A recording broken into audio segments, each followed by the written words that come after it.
Čau, čau! Te atkal Edvards. Tu skaties Staro TV. Tuvojās gaismas festivāls Staro Rīga, un kā jau katram festivālam, kā jau katriem svētkiem, arī šim pavisam noteikti būs jāgatavojās.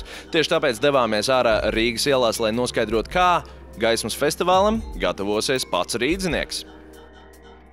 Kā tu ieteiktu man gatavoties un sev gatavoties Staro Rīgas festivālam? Es ieteiktu savāt labu kompāniju un tad doties apstīt Vecrīgu. Kā jūs ieteiktu gatavoties Staro Rīgas festivālam? Vispirms ar pozitīvām domām ļoti labi. Un sekot visai reklāmai, lai arī pašiem personiski piedalīties. Un kā jūs gatavosieties Staro Rīgas festivālam? Dabūs ar ģerpāniju, sagatavots kompānijas, draugi, pusiņi. Ko jūs ieteiktu darīt, gatavojoties Rīgas festivālam Staro Rīga? Es ieteiktu apbruņoties ar ļoti jautru garstāvokli, pozitīvu attieksmi un gatavoties. Ja būtu plānā ļoti ilgi staigāt visu nakti apkārt, es noteikti ieteiktu pāris dienas pirms tam aiziet vēlāk gulēt. Un kā tu ieteiktu gatavoties Staro Rīgas festivālam? Šogad nav īpaši jāgatavojas, lietas nelīs. Tālūk rīdzinieki gatavosies gaismas festivālam Staro Rīga. Bet, ja tu vēl aizvien nezini, kā īsti gatavoties, noteikti vēlos atgādināt par to, ka šogad pastāv tāda lieta kā līdzdalības akcija Rīgas karnevāls, kurā tu un visi tavi draugi var pavisam noteikti piedalīties savā logā, ieliekot kādu gaismas spīdekli. Ja vēl aizvien nezini, kā tam gatavoties, noteikti var ņemt piemēru no Kašera, jo devāmies tieši pie viņa, lai lūgtu pāris padomus. Hei, esiet sveicināti! Mans vārds ir Kašers, un šodien jūs atrodaties Kašera sapņu fabrikā. Tāpēc dosimies tālāk.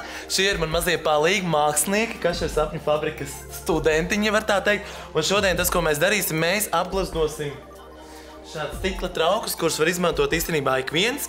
Apgleznojot var ieliekot iekšā svecīti, iznāk tāds svečturītis. Un īstenībā Staro Rīga ietveros šādi, kurš var mājās pagatavot, izmantojot tos materiālus, kas ir, ielikt logā, un viss ir skaisti un viss spīd. Tad tas, ko mēs darām, mums ir stikla krāsas, tepat priekšā mēs izvēlamies savus krāsus un apgleznojam šo te trauku. Un pēc tam, kad tas tiks apgleznots, mēs ieliksim iekšā svecīti un vai nu uzdāvināsim kādam citam, vai ieliksim paši savos logos, lai spīdētu. Vai ne? Nu tad sākam strādāt.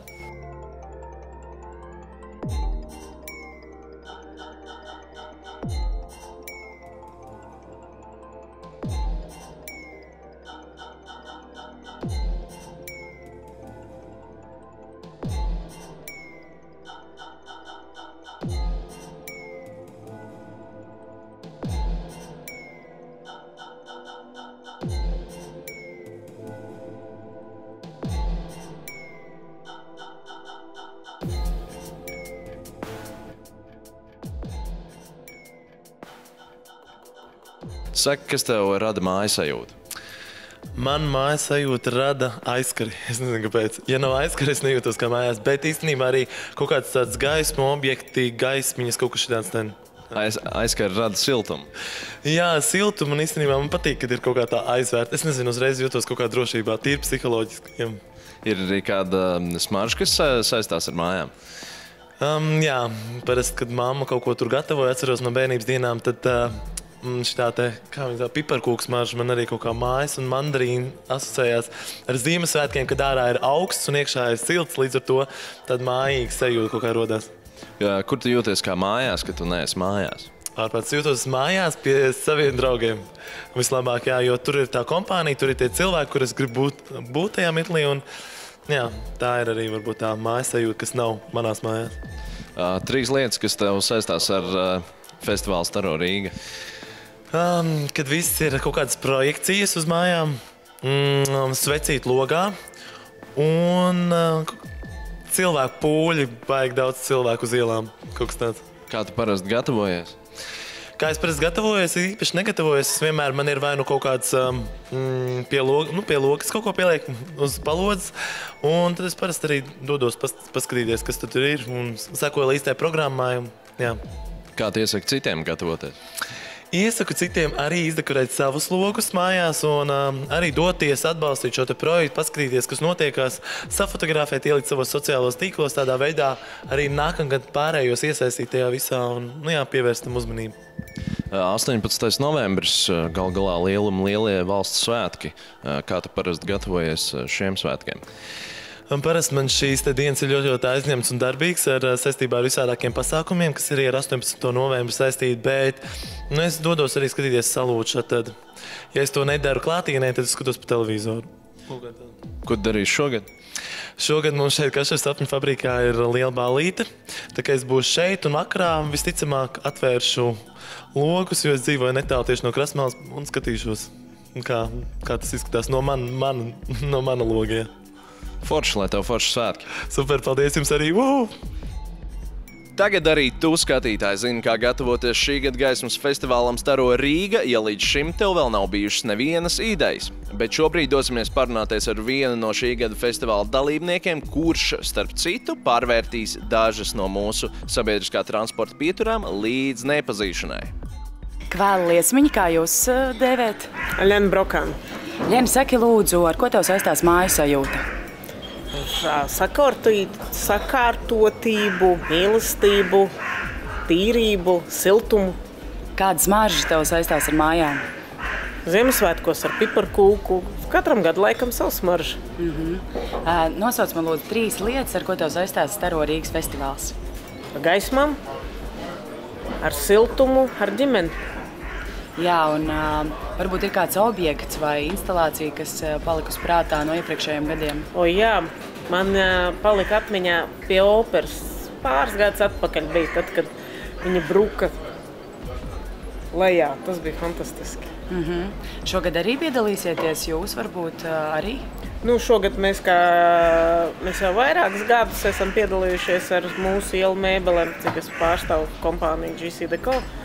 Un mums ir pieturvietas un kolonas, un tik pa brītiņam kādu no mūsu konstrukcijām piedalās gaismas festivālā. Arī šogad piedalīsies mūsu pieturvietas, un tieši pieturvietās varēs pateikt, ka es mīlu Staro Rīgu dažādās valodās. Jā, kurās pieturās tas būs? Centrā 7 pieturvietas dažādās valodās, jo tās pieturvietas, kas šobrīd ir Rīgā, viņas tādas pašas Norman Foster dizainētas pieturvietas kā Lisabonā, kā Oslo, kā Parīzē, kā Londonā, kā Prāgā. Un tādīs pieturvietās varēs pateikt, es mīlu Staro Rīgu attiecīgā valodā. Tie, kas pateiks to visprecīzāk, tie varēs vinēt arī biļetes uz attiecīgu pilsētu. Brīnišķīgi. Labi, un kā jūs ieteikt gatavoties Staro Rīgas festivālam? Un kā jūs gatavosieties? Es personīgi? Jā. Labi apavi, lietus mētelis, smaids un izturība. Un, protams, zinātkāri. Paldies! Es domāju, ka tagad jau pavisam viss ir skaidrs, kā gatavosies citi, kā gatavoties pašam. Es laipni aicināts un gaidīts piedalīties līdzdalības akcijā Rīgas karnevāls. Vairāk informāciju par festivālu meklē www.staroriga.lv, apmeklē Līva laukuma infocentru un tiekamies jau nākošreiz. Čau!